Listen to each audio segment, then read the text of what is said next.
Let's talk about media queries. So media queries are useful when we're trying to modify our page depending on specific characteristics of the device or viewport that is looking at the site.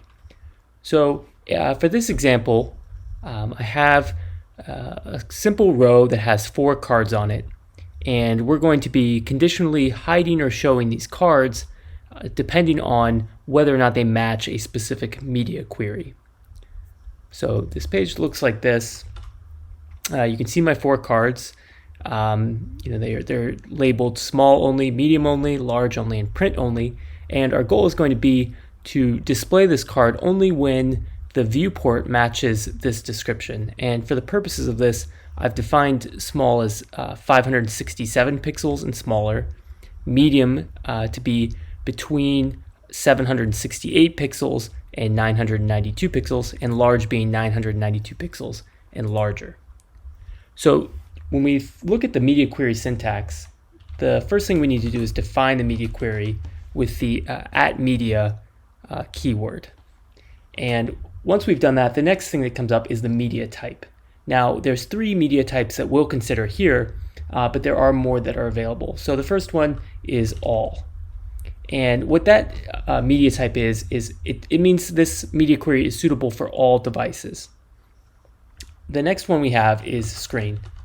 So a screen is what we would typically think of as a device that has a screen on it. And something that would not match that would be if we were printing the site from the browser, for instance. And that would be the media type print. And so for the first media query, we're going to display the small only card. So in order to do that, we want to say @media screen and so this and is a logical operator. And what this is saying is that for this media query, we are going to match the device type, the media type of screen, and then we're also going to give it a media feature in this case. So media features are enclosed in parentheses, and they can have a value or they could not have a value. And we'll go over some media queries that are media features that don't have values, but the first one we want to look at is max width. And since we want this card to show up on small devices and only, we've defined our medium devices at starting at 768 pixels. So what we want to say is a device that is screen-based and has a max width of 768 pixels. Then we want to set the visibility for the small only. We want to set it as visible. And when I was showing off the page, I had this visibility visible enabled for all 4 of our cards. So I'm going to turn that off, so now they'll be hidden by default. So now that we've done that, let's go back to our page. And you can see I'm emulating an iPhone device which has a width of 375 pixels, which is considered by our query a small device. So when I refresh the page now, only the small card will show. Now, if I go back to my code, let's try to target the medium only. So we'll do the same thing. We'll say @media screen, and because we're combining all of this together, and we're going to start this time with a min width query. And what that is saying is that this will target viewports that are at least this size. So for medium devices, we've said that that's 768 pixels. And now we're going to combine another media feature, which is our max width. And we're going to define that as 992 pixels. So this total media query is saying if the device is screen-based, is at least 768 pixels wide, and at maximum 992 pixels wide, then we will apply these styles defined within. And in that case, we want to say medium only, because that's the ID that we've given to our card, visibility visible. So let's go back to our page. And this time we'll switch it to an iPad. An iPad has a width of exactly 768 pixels. So when we refresh the page, now you can see we're showing small only and medium only. Now why is it showing both? Well, these media types for min and max width are inclusive of their values. So that means when the maximum width is, when the width of the device is 768 pixels, it will match this max width. And the same thing as this min width. So what can we do about that? Well, we could go down here and we could explicitly turn off small only. And that would work. But what we could also do is we could bump this value down to 767 pixels. And then it won't match anything on 768. So either approach is fine. For the purposes of this, I will go ahead and turn off the small only.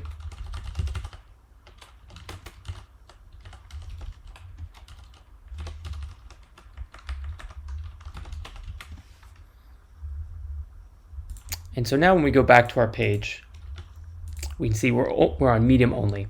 And if we switch back to our iPhone, we're still at small only. So now let's do our large device.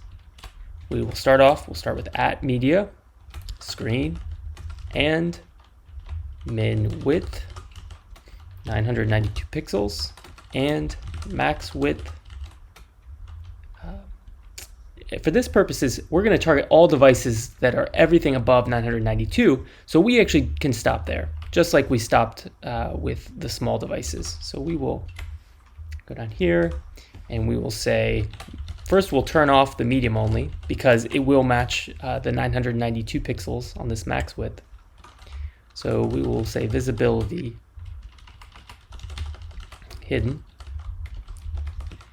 And then on the large only device, or the large only ID, we will say visibility visible.